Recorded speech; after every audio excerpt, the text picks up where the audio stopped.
ज्यू ऑफ माल्टा एक revenge tragedy है। क्रिस्टोफर मार्लोव ने इसको लिखा था। 1589 और 90 के बीच इसको लिखा गया और परफॉर्म करवाया गया था। इसके कैरेक्टर्स देख लेते हैं। बैराबस, ये माल्टा का रिचेस्ट ज्यू है। अबीगेल, ये बैराबस की बेटी है। फर्नीज, ये माल्टा का गवर्नर है। लोडोविक, ये फर्नीज का बेटा है। मैथियास, ये कैथरीन का बेटा है और अबीगेल का लवर है। इथामोर, ये एक टर्की स्लेव है। बैराबस इसे खरीद कर लाता है। बेलामीरा, ये एक लोकल प्रोस्टिट्यूट है, वेश्या है। पीलिया बोर्जा, ये बेलामीरे का पार्टनर है। फ्रायर जैकोमो और फ्रायर बर्नार्डाइन, ये दोनों माल्टा की क्रिश्चियन मोनास्ट्रीज के मेंबर हैं। मार्टिन डेल बोस्को, ये स्पेन का वाइस एडमिरल है। स्लीम कैलीमैथ, ये टर्किश एम्परर का बेटा है। कैथरीन, ये मैथियास की मदर है। एबेस, ये एक हेड नन है। जब बैराबस के घर को कवेंट्री में चेंज कर दिया जाता है तो इसे वहाँ की हेड नन बनाया जाता है। मैकियावली, ये इस प्ले का नरेटर है। ये एक घोस्ट की फॉर्म में है जो एक फ्रेंच ड्यूक में आ जाता है और इस कहानी को नरेट करता है। इसमें और भी बहुत से मेजर और माइनर कैरेक्टर्स हैं, बट इस प्ले की समरी को समझने के लिए ये कैरेक्टर्स पर्याप्त हैं। ये प्ले एक प्रोलोग के साथ शुरू होता है। एक फ्रेंच ड्यूक ऑफ गाइज में Italian political theorist Niccolo Machiavelli की आत्मा आ जाती है। ये कैरेक्टर बताता है कि वह एक ज्यू की ट्रेजेडी पेश कर रहा है जो उसकी मान्यताओं का पालन करके अमीर बन गया है। इस प्ले की सेटिंग माल्टा नाम के आइलैंड की है और माल्टा मेडिटेरियन सी में है। नाटक में हमें बताया जाता है कि माल्टा ऑटोमन एम्पायर टर्की के अधीन है। माल्टा ने पिछले 10 वर्षों से टर्की को टैक्स नहीं दिया है और अब ये बड़ी मात्रा में इकट्ठा हो गया है। टर्की के सुल्तान का बेटा कैलीमैथ माल्टा में टैक्स वसूली के लिए आता है। कैलीमैथ माल्टा के गवर्नर फर्नीज को धमकाता है कि अब अगर उन्होंने टैक्स नहीं दिया तो तुर्क सेना उन पर हमला कर देगी। फर्नीज कैलीमैथ से कुछ समय की मांग करता है क्योंकि इतनी जल्दी तो इतना बड़ा अमाउंट इकट्ठा हो नहीं सकता। तुर्क उनकी बात मानकर टैक्स इकट्ठा करने के लिए कुछ समय दे देते हैं, पर तुर्की को देने के लिए इतनी बड़ी रकम आएगी कहाँ से? तो ये डिसाइड किया जाता है कि माल्टा में जो यहूदी रह रहे हैं, जो ज्यू रह रहे हैं, उनसे उनकी आधी प्रॉपर्टी लेकर टैक्स इकट्ठा किया जाएगा। जो यहूदी अपनी आधी प्रॉपर्टी देने से मना करेगा उसे क्रिश्चियनिटी में कन्वर्ट कर दिया जाएगा और जो यहूदी क्रिश्चियनिटी में कन्वर्ट होने से भी मना करे उससे उसकी सारी प्रॉपर्टी जब्त कर ली जाएगी। माल्टा में एक यहूदी व्यापारी बैराबस रहता है जो अपने जहाज़ों की वापसी की न्यूज़ का वेट कर रहा है। उसे पता चलता है कि माल्टा में उसके जहाज़ सुरक्षित पहुंच चुके हैं। बैराबस बहुत अमीर है और वो क्रिश्चियन से नफरत करता है। बैराबस को सूचित किया जाता है कि उसे सीनेट हाउस बुलाया है, जहां उसे पता चलता है कि माल्टा में हर दूसरे यहूदी के साथ उसे भी अपनी प्रॉपर्टी का आधा हिस्सा सरकार को देना होगा।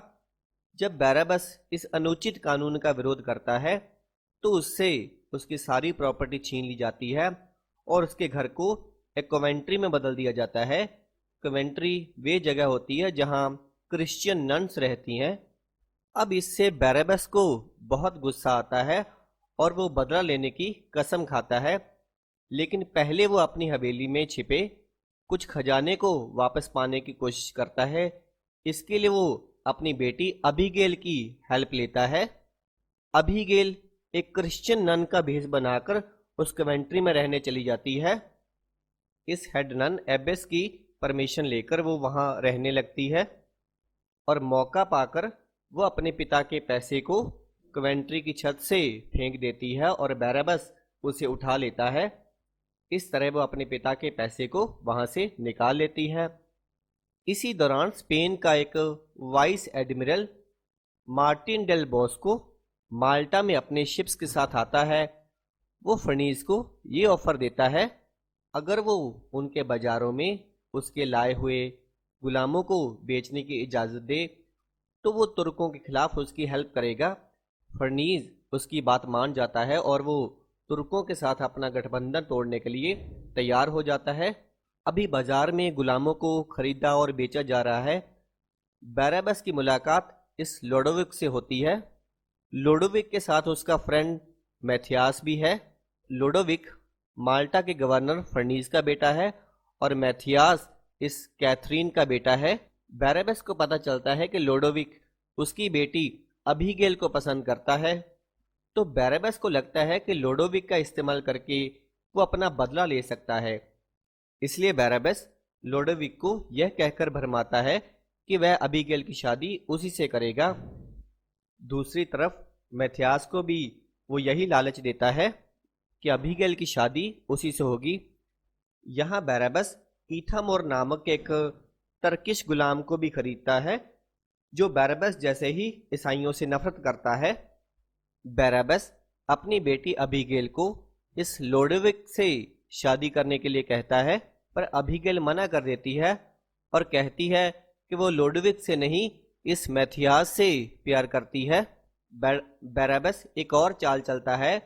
वो इस ईथामोर थ्रू मैथियास को एक लेटर भिजवाता है जिसमें लिखा होता है कि लोडोविक ने मैथियास को द्वंद्व युद्ध के लिए चुनौती दी है, क्योंकि लोडोविक भी अबीगेल से शादी करना चाहता है। मैथियास उसकी चुनौती स्वीकार कर लेता है। दोनों में लड़ाई होती है, जहां लोडोविक और मैथियास एक दूसरे को तलवार से मार डालते हैं। जब अबीगेल को इस बात का पता चलता है कि उसके पिता ने धोखे से मैथियास को मरवा दिया है, तो अभी वो सच में क्रिश्चियनिटी में कन्वर्ट होकर नन बन जाती है। क्योंकि वो मैथियास को प्यार करती थी, वो इस ईथामोर को फ्रायर जैकोमो को बुलाने के लिए कहती है और फ्रायर जैकोमो के सामने वो क्रिश्चियन धर्म अपना लेती है। जब बैराबस को इस बात का पता चलता है कि उसकी बेटी ने क्रिश्चियन धर्म अपना लिया है और वो एक क्रिश्चियन नन बन गई है, तो अब उसे डर है कि कहीं अबीगेल उसके बारे में सब सच न बता दे।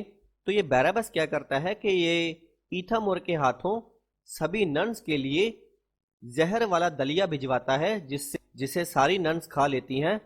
अबीगेल भी वो दलिया खा लेती है और सारी नन्स के साथ अबीगेल भी मर जाती है।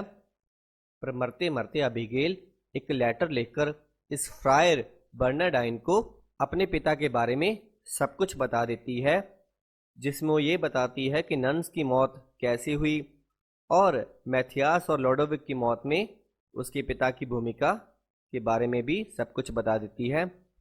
दूसरी तरफ कैलीमैथ की तरफ से कैलापाइन नामक एक पर्सन को भेजा जाता है, फर्नीस को ये याद दिलाने के लिए कि अभी तक उसने टैक्स नहीं भरा है।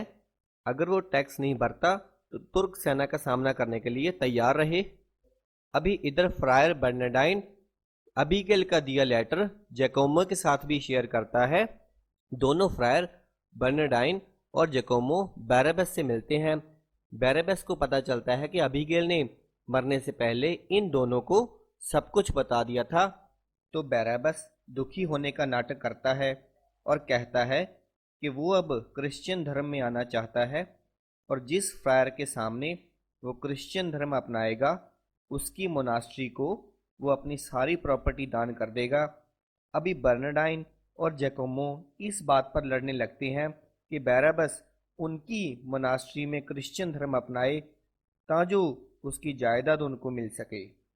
बैराबस धोखे से इस बर्नार्डाइन को अपने पास बुलाता है और ये ईथामोर इसका गला दबाकर इसे मार डालता है और इसका इल्ज़ाम इस फ्रायर जैकोमो पर लगा दिया जाता है और उसे अरेस्ट कर लिया जाता है। अब बैराबस की सच्चाई सिर्फ ये गुलाम ईथामोर जानता है।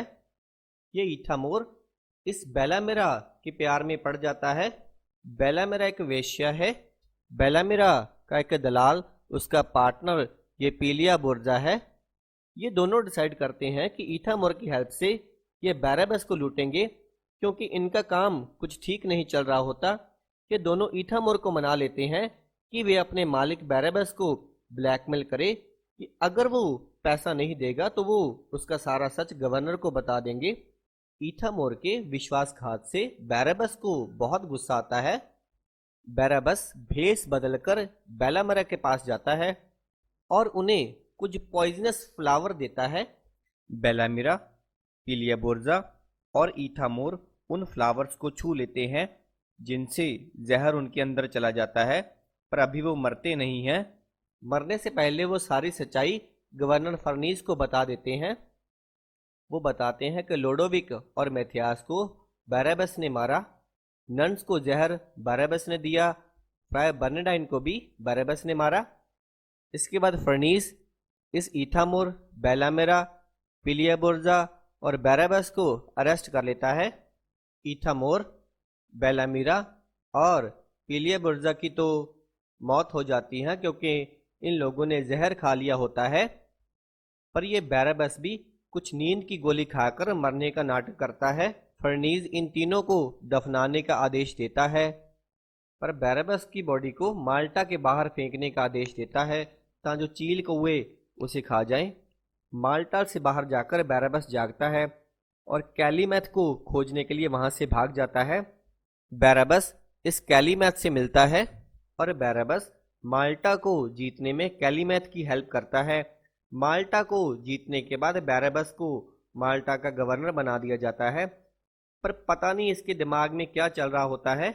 ये अभी टर्क्स और क्रिश्चियन को लड़वाना चाहता है, इसलिए ये फर्नीस को कहता है कि वो कैलीमैथ को डिनर के लिए इनवाइट करेगा और वहां हम उसे मार डालेंगे।